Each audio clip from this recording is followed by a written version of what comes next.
കഴിഞ്ഞ ദിവസമാണ് milestone മേക്കേഴ്സിന്റെ award നിശ നടന്നത്. നിരവധി പേർക്കാണ് ഈ അവാർഡ് നിശയിൽ സമ്മാനങ്ങൾ സ്വീകരിക്കാനുള്ള അവസരങ്ങൾ ലഭിച്ചത്. ഡിജിറ്റൽ സൂപ്പർ സ്റ്റാർസിന്റെ അവാർഡായിരുന്നു. ഹോം സ്പോർ പ്രസന്റ് ചെയ്യുന്ന ഡിജിറ്റൽ സൂപ്പർ സ്റ്റാർസ് അവാർഡ് നിരവധി പേരാണ് സ്വന്തമാക്കിയത്. ഡിജിറ്റൽ സൂപ്പർ സ്റ്റാർസിൽ മികച്ച അവതാരകയായി പോപ്പുലർ അവതാരകയായി തിരഞ്ഞെടുത്തത് രമ്യയാണ്. അതുമാത്രമല്ല, മികച്ച പുതുമുഖ അവതാരകയെ നമ്മുടെ മെഹ്റിനെയും തിരഞ്ഞെടുത്തിരുന്നു. അങ്ങനെ ഒട്ടനവധി അവാർഡുകളാണ് ലഭിച്ചത്. എബിനും കെവിനും ഉൾപ്പെടെ അവാർഡുകൾ സ്വന്തമാക്കിയ ഒരു അവാർഡ് നൈറ്റ് ആയിരുന്നു അത്. ആ സമയത്ത് തന്നെ മഞ്ജു പത്രോസിന് മികച്ച കോമഡി ആർട്ടിസ്റ്റിനുള്ള അവാർഡ് ലഭിച്ചു. അതും ധ്യാനിന്റെ കയ്യിൽ നിന്നാണ്. യൂട്യൂബറും അവതാരകയുമായ വീണ മുകുന്ദന് പോപ്പുലർ ആങ്കർ അവാർഡും ലഭിച്ചിട്ടുണ്ട്. 2024 പോപ്പുലർ ആങ്കർ ആയിട്ടുള്ള മികച്ച അല്ലെങ്കിൽ പ്രസിദ്ധയായ അവതാരക എന്ന നിലയ്ക്കുള്ള അവാർഡാണ് ലഭിച്ചത്.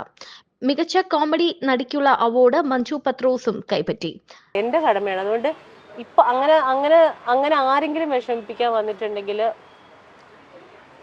നിനക്കപ്പുറം ഞാൻ കിടക്കുമെന്ന് സ്വയമെങ്കിലും പറയണം കേട്ടാ. നിനക്കപ്പുറമാണ് എന്റെ സ്ഥാനം, നീ എനിക്ക് ഒന്നുമല്ല എന്ന് പറയാം. ഞാൻ ചേച്ചിനെ കണ്ടു. അതെ, അത് മാത്രല്ല ഈ പറഞ്ഞ വലിയൊരു അത് ചിലപ്പോ ഇപ്പൊ ഈ സ്വീറ്റിക്ക് അതിന്റെ ഇമ്പോർട്ടൻസ് എത്രത്തോളം മനസ്സിലായി എന്ന് എനിക്ക് പറയില്ല. പക്ഷെ ടേക്ക് ദാറ്റ് വേർഡ്, ആ പറഞ്ഞത് ഭയങ്കര സത്യമുള്ള വാക്കുകളാണ്. സത്യമാണ്. നമ്മൾ മനസ്സിൽ വിചാരിച്ചിട്ടുണ്ടെങ്കിൽ നമ്മൾ ജയിച്ചിരിക്കും, ഉറപ്പായിട്ടും ജയിച്ചിരിക്കും. അതുപോലെ തന്നെ ആർക്കും പറ്റില്ല. ഈ വെളിപാടിന്റെ പുസ്തകം ഇറങ്ങുന്നതിന് മുമ്പേ കുറച്ച് വണ്ണം വെച്ചും അന്ന് യൂട്യൂബിലൊക്കെ കുറച്ച് അന്ന് എന്തോ ഒരു ഇതിലൊക്കെ പറയുകയൊക്കെ ചെയ്ത് അന്ന് കുറച്ച് വെളിപാടിന്റെ പുസ്തകം ആയിരിക്കില്ല, അതല്ലായിരുന്നോ ആ സിനിമയ്ക്ക് മുമ്പല്ലേ ലാലേട്ടന്റെ സിനിമ? അത് മുന്തിരിവള്ളികൾ. മുന്തിരിവള്ളിയില, ഓ സോറി, അത് ഓക്കെ. അപ്പൊ മുന്തിരിവള്ളികൾ തളിർക്കുന്നതിന് മുമ്പാണ് എനിക്ക് ആക്സിഡന്റ് ഒക്കെ ഉണ്ടായത്.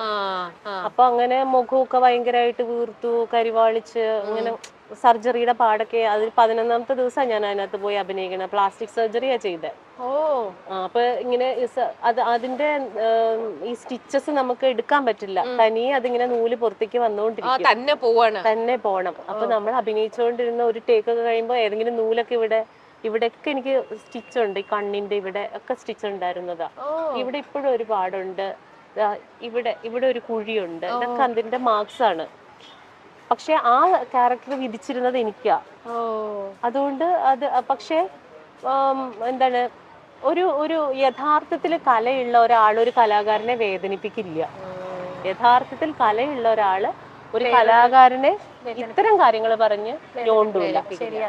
അന്ന് അത് അറിഞ്ഞപ്പോഴും അതെ സ്വീറ്റി ഇത്രയ്ക്ക് ഡീറ്റെയിൽ ആയിട്ടൊന്നും അറിയണ്ടായിരുന്നില്ലല്ലോ. പക്ഷേ അന്ന് സോഷ്യൽ മീഡിയയിലല്ലേ നമുക്ക് ഈ വിവരങ്ങൾ അറിയുള്ളൂ. അന്ന് ഇത് അറിഞ്ഞപ്പോ തന്നെ സ്വീറ്റി ഭയങ്കര ഡൗൺ ആയി, വിഷമത്തിലായി, ഇങ്ങനെ ഇതായി അറിഞ്ഞു. പിന്നെ ഡീറ്റെയിൽ ആയിട്ട് അറിയത്തില്ലായിരുന്നു, എന്തോ വയ്യായ്മയാണ്, ആക്സിഡന്റ്, അത്ര മാത്രമേ അറിയത്തുള്ളായിരുന്നു. വേറെ ഒന്നും ഡീറ്റെയിൽ ആയിട്ട് അറിയില്ല. നല്ല ഞാൻ എന്റെ ഫോട്ടോ എന്റെ ഫോണിലുണ്ട്, കണ്ടാ പേടിയാവും. അത് ഇങ്ങനെ ഒരു വശം ഇങ്ങനെ ചളുങ്ങി അങ്ങനെ ആയിപ്പോയി.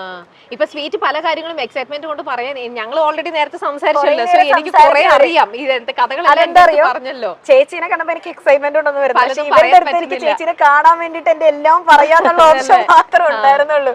അതുകൊണ്ട് ഞാൻ ഇവരുടെ മുമ്പിൽ എല്ലാം പറഞ്ഞു. അല്ലെ, അല്ലെങ്കിൽ നമ്മൾ ജെനുവിൻ ആണോ പേഴ്സൺ എന്ന് അറിഞ്ഞിട്ടാണ് നാളെ. അപ്പൊ എനിക്ക് അതുകൊണ്ട് കുറെ അറിയാം. പിന്നെ വേറൊരു കാര്യം ഇവിടെ പറയേണ്ടതുള്ളത്, ബിഗ് ബോസിൽ ഒന്ന് ഇറങ്ങിപ്പോ കഴിഞ്ഞപ്പം മഞ്ജുവിന്റെ കോൺടാക്ട് നമ്പർ അന്ന് റിവീൽ ചെയ്തിരുന്നല്ലോ. എന്നെ നിങ്ങൾക്ക് വിളിക്കണമെങ്കിൽ വിളിച്ചോളൂ. അന്ന് സ്വീറ്റ് ട്രൈ ചെയ്തു, പക്ഷെ എനിക്ക് കിട്ടിയില്ല. എന്നിട്ട് കിട്ടിയില്ല. എല്ലാ നമ്പറിൽ നിന്നും വിളിച്ചില്ല, വീട്ടിലുള്ളവരെ റിലേറ്റീവ്സിന്റെ. അതുകൊണ്ട് എല്ലാവർക്കും ഓൾമോസ്റ്റ് അറിയാം. അപ്പൊ ആ നമ്പർ ഫേക്ക് ആയിരുന്നോ? അല്ലല്ല, ജെനുവിൻ അല്ലേ അത്. പക്ഷേ ആ നമ്പർ കുറച്ച്, അതായത് എന്റെ പേഴ്സണൽ നമ്പർ അല്ല ഞാൻ കൊടുത്തത്.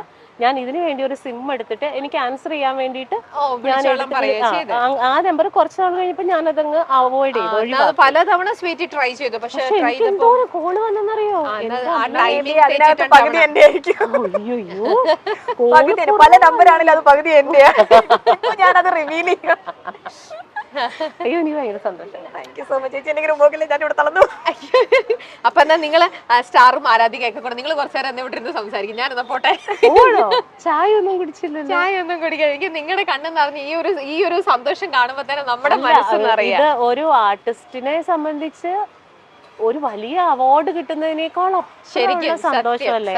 നമ്മളെല്ലാവരും ഇപ്പൊ നമ്മള് നമ്മുടെ ഫാമിലി ഫംഗ്ഷനിൽ ഒരു ഡാൻസ് കളിച്ചു എല്ലാവരും കൂടി.